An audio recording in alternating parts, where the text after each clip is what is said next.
We are headed down to Brazil, or back over to Brazil, and we are going to be joined by Leah Kajiki. So I'm going to bring her in right now. Hello, it's so nice to have you as part of our Global BioFest. Hi, Lizzie. Thank you so much for putting this together. I'm very excited to be part of this festival.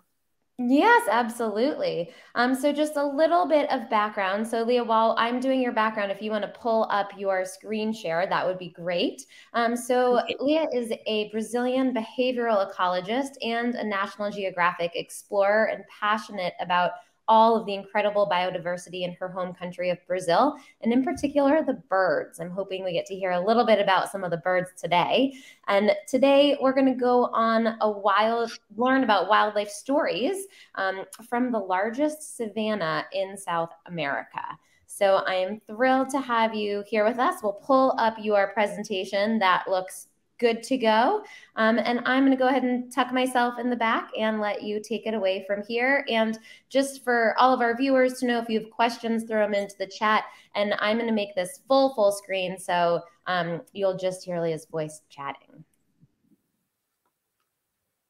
Well, thank you very much, Lizzie. Can you see the presentation? Please let me know if there's any problems, any issues. Good to go. Good. Okay, thank you very much, everyone. And hello for you that have tuned in my session. So as Lizzie was saying, my name is Leah. I am a behavioral ecologist and National Geographic explorer from Brazil. And I'm very excited to share a tiny part of some stories of fantastic creatures that inhabit the largest savanna in South America, which is also known as the Cerrado. And so let's jump in a little bit on this amazing environment. So the first thing you need to know about Cerrado and the stories that I'll share today is that they are about strength and resilience. Destruction and creation, losses and rebirths, and what appear to be opposing forces in combat are actually in symphony.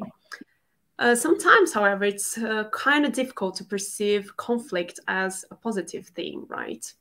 Well, at least for me, for example, when I was a kid, I never enjoyed the conflict. I always feared and tried to escape from all situations in which things collided, like ideas, desires, feelings.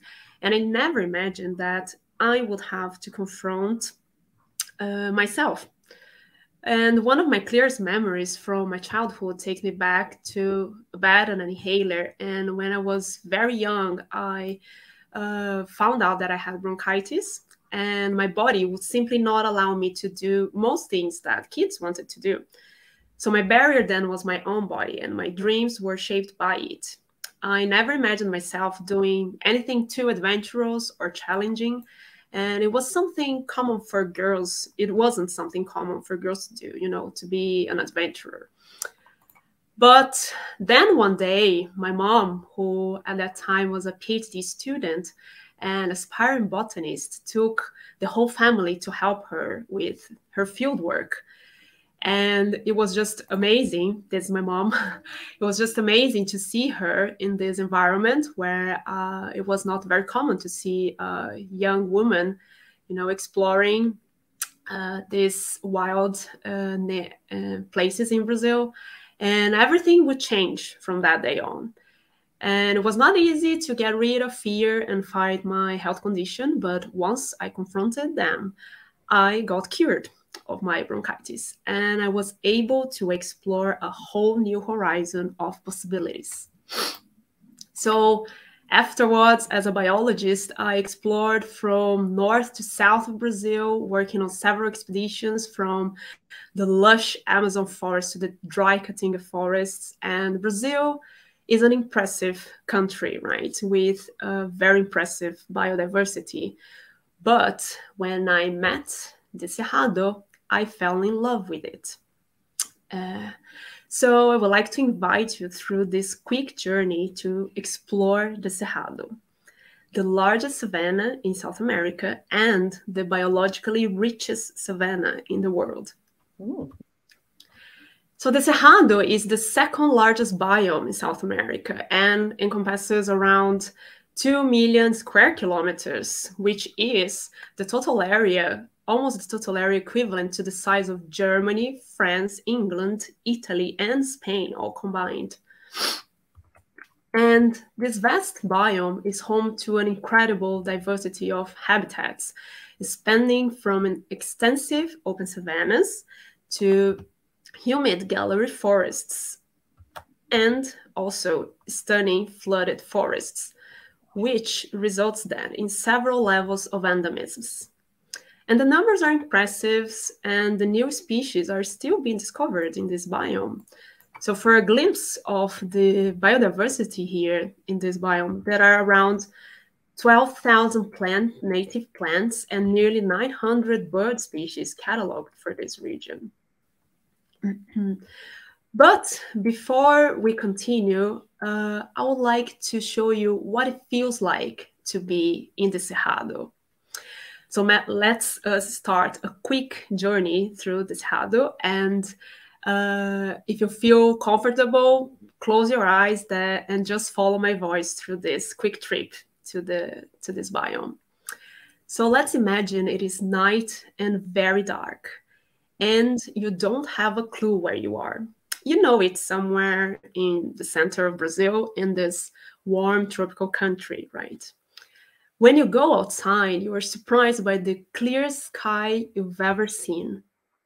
And the stars and the moon are so bright that you don't need artificial light to have a glimpse of the place where you are. You are also surprised by how quiet it's around. But suddenly, you hear from a distance a very melodic sound.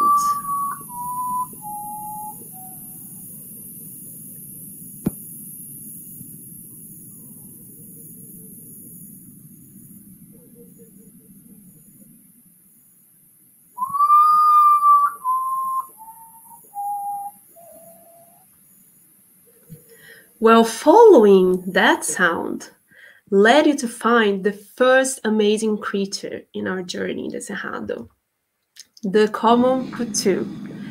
The putus are a fascinating family of nocturnal birds. They are known for being specialists in camouflaging tree branches, and they are so convinced of their ability that they prefer to stand immobile on their perches instead of flying away if approached by anyone or any other animal. So this bird has inspired many stories and legends throughout South America. In Brazil, the common putu is also called urutau. And according to one of our legends, urutau was the name of a charming young man that lived in a rural area in interior Brazil. Because he was very entertaining, urutau used to be invited to every local party in this small village where he lived. Over the years, urutau got married and took his wife to live with him and his mother in his country house. One day, he got the invitation to an important party of a wealthy family in the region. But he couldn't go because his mother got sick and needed medical treatment in the town. Well, the young man asked his wife to take care of his mom while he traveled to the closest town to look for medical assistance. And during the trip, guess what? He passed by where that important party was happening. Well, he could not resist having a quick look at the party. And when he realized, he was dancing all night and partying for the whole night until the following day. Well, the young man completely forgot about his mission. But during the party, he was surprised by his wife, who told him that he no longer needed to worry about his mom because she had passed away that morning. Well, staggered with the sad news, the young man ran into the forest, completely lost and in despair, and was never found again. And the legend says that the spirits of the forest turned him into a bird with tearful yellow eyes as a punishment, and he is only allowed to fly during the night, mourning the moon, his only companion in solitude.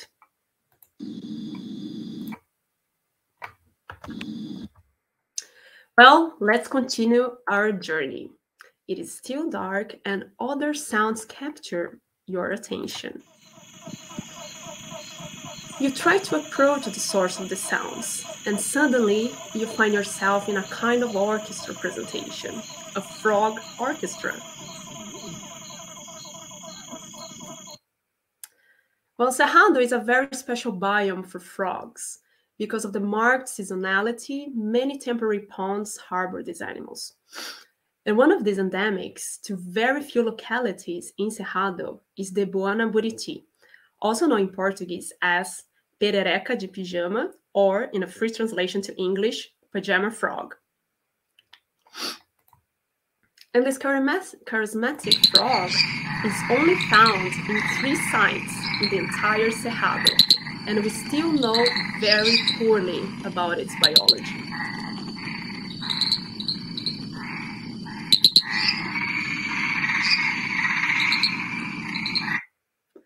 Well, the night is not over yet.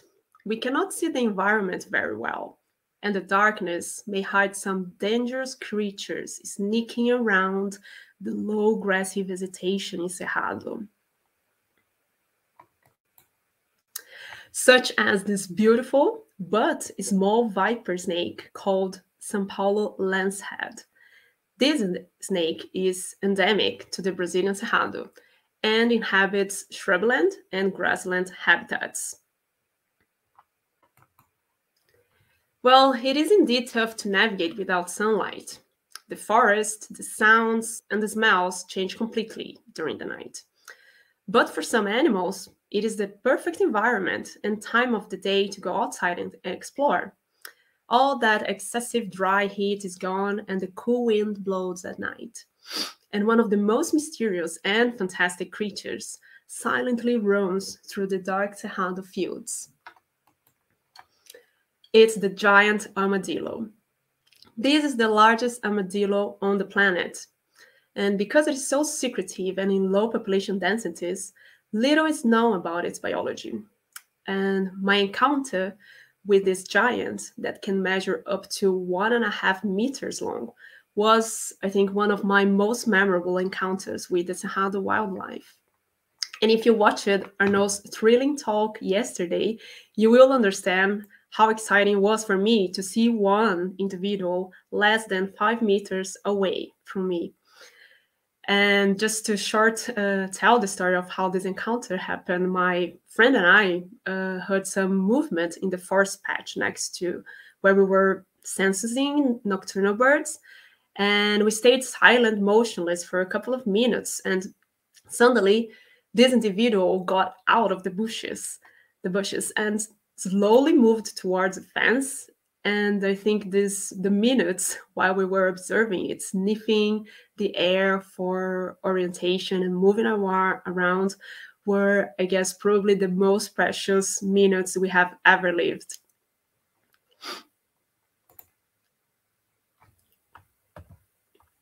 Well, it's another day in Cerrado, and we can now explore some of its beauty with all our senses.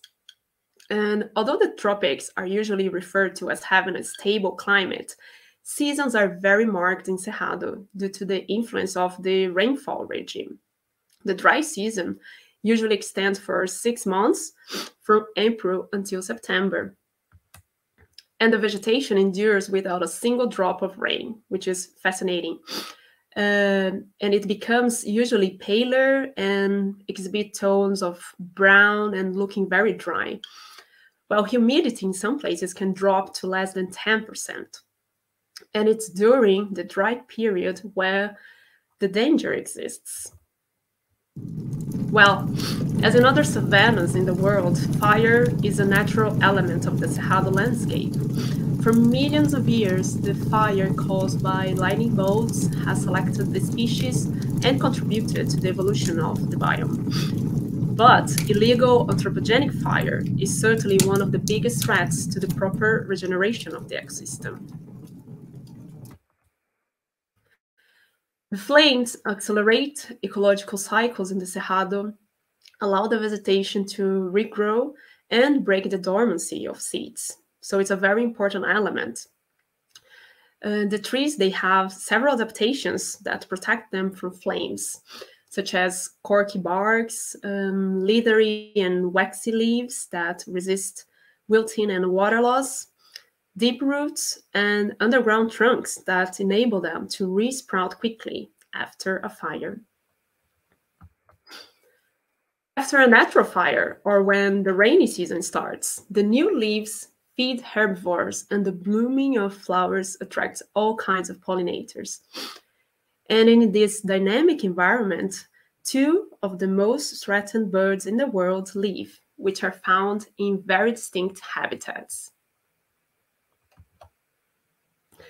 Well, the Brazilian Magenza is one of the 10 most threatened aquatic birds globally, with a population estimated at less than 250 individuals, and it is only currently found in Brazil.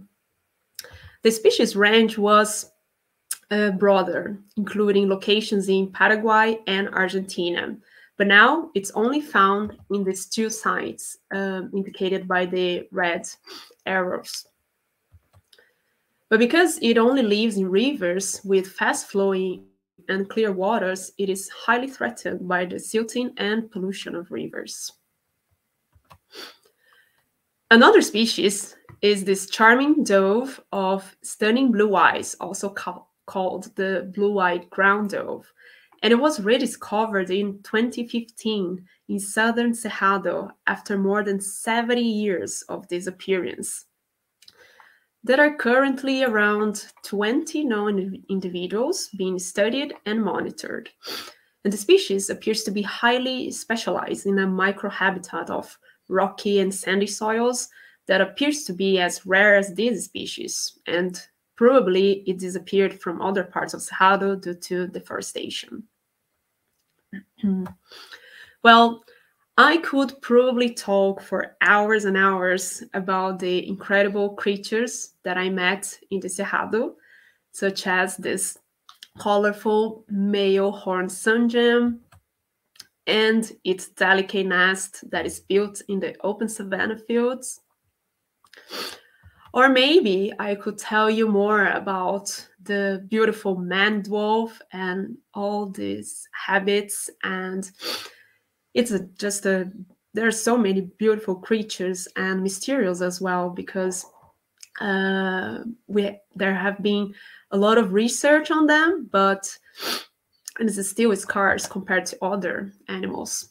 Or maybe I could talk about the snooty giant anteater, which is the largest anteater in the world, and it can measure from the tip of its nose until the end of the tail. It can measure, I think, around over 2 meters in length. And all these amazing and still poorly known species make the Cerrado biome very unique in all its complexity. But as the fate of so many natural landscapes around the globe, Cerrado is today one of the most threatened biodiversity hotspots, mainly due to deforestation and replacement by pasture and farmlands. It is, however, not nearly as recognized as the Amazon. For example, national parks in Cerrado cover around 7.5% of the natural vegetation, whereas in the Amazon, they cover around 46% of the total area. And so in 2017, I moved to Cerrado, and while I was studying the natural history and breeding biology of this stunning bird endemic to this biome called the helmeted manakin, I found out that not only the world knew so little about this important biodiversity hotspot, but the people who lived in Cerrado also were not aware of its importance.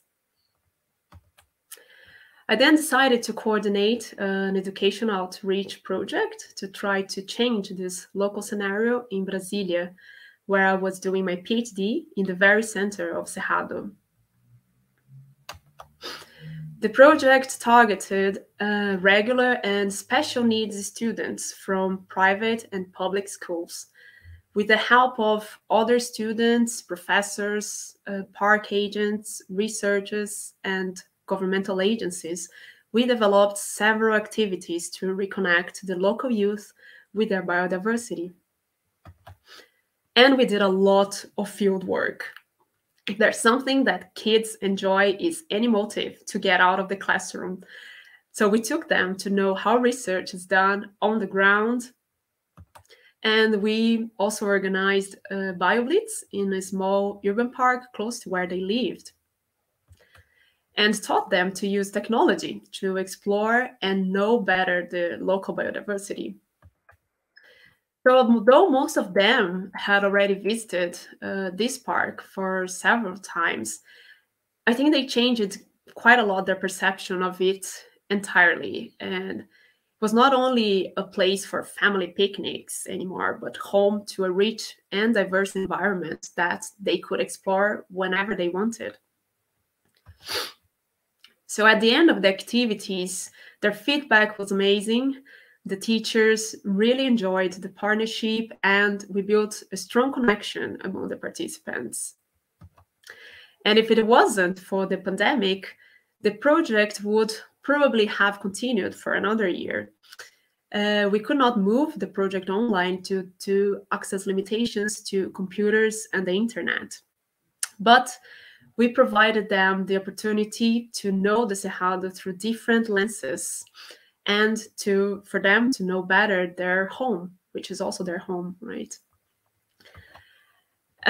So I finish with the scenes of the gallery forest in Cerrado, where I spent most of the 4 years of my PhD. And I hope you all have enjoyed this quick trip to Cerrado, and that you also fell in love with it. I think that by knowing a little bit more about it, we can keep alert about what's happening in this incredible biome and take action to protect it, to protect what is left whenever possible.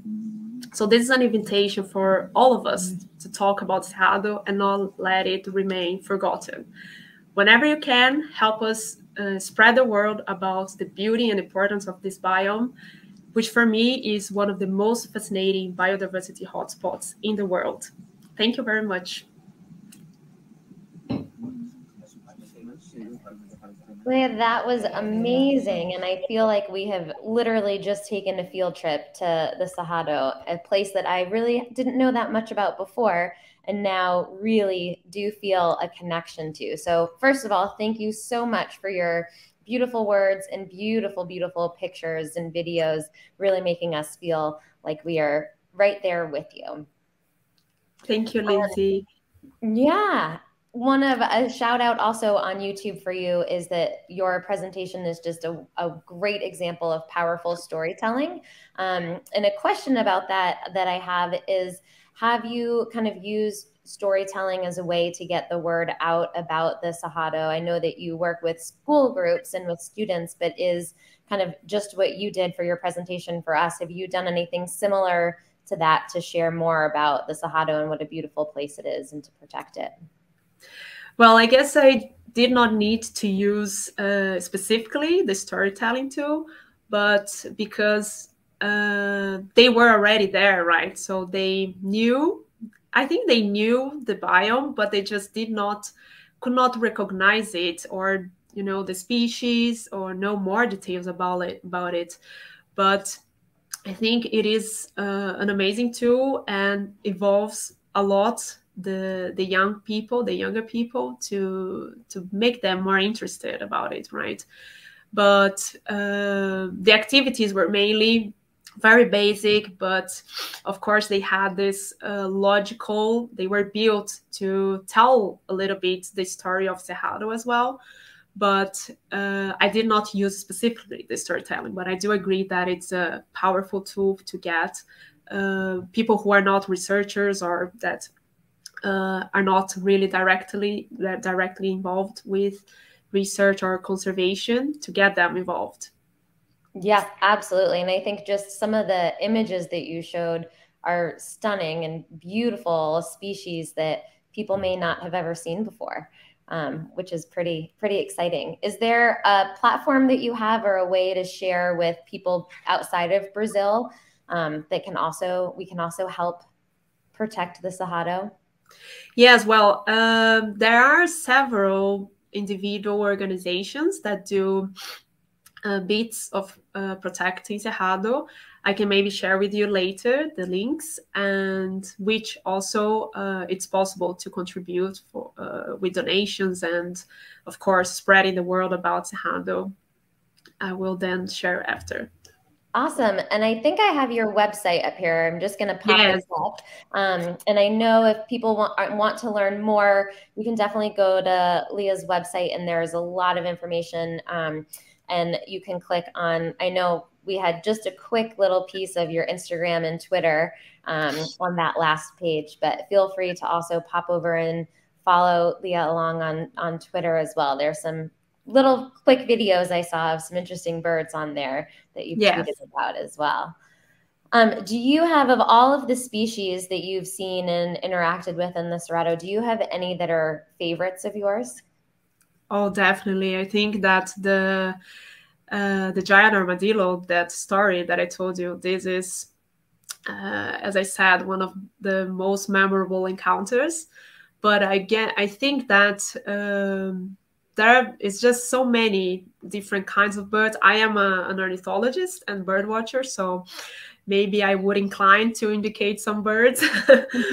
But from the bigger animals, I think the another amazing creature is the tamanduá, or the giant anteater that I showed, which is also very secretive. It's not so low population as the giant armadillo, but it's difficult to meet them, in the wild, in the savannah. Although they are huge, they're big, it's not easy to find them or to meet them. Usually it's also, the records are with camera traps, indirect traces, tracks of them.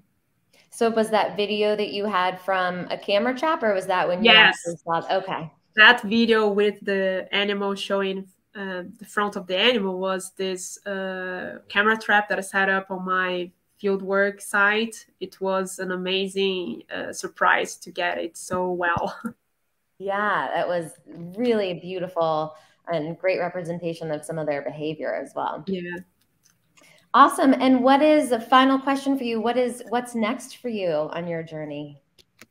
Well, I am very excited about trying to put on some other Cerrado lovers, like researchers, storytellers, and people who are involved with Cerrado somehow, and to try to put Cerrado more in the world, in the global map of conservation, because I think it has such a huge potential. There are so many things that can be still discovered, and as I said, it's like one of the most threatened biodiversity hotspots today. But we don't talk so much about it globally. It's more, even nationally, we don't talk so much about it as other very threatened hotspots as well. So, but there are so many things, like for economy, there are many fruits, there are many, medicinal plants that have this potential to contribute for developing medicine and exploring the gastronomy part, these other parts of the economy, or how to see Cerrado as this powerful environment. So Absolutely. I think my next move is going to be towards that. I love it. And I think it's one of those places that we can all help and raise awareness about. It's shocking the percentages you said about how much people know about the Cerrado versus the Amazon. And they're both very, very important Yes. for our biodiversity. So thank you so much, Leah, for joining us today. It was wonderful. I loved our just closing my eyes and going on the journey. I felt like I was transported to the Cerrado. So thank you so much for joining us on our Global BioFest, and we'll see you soon.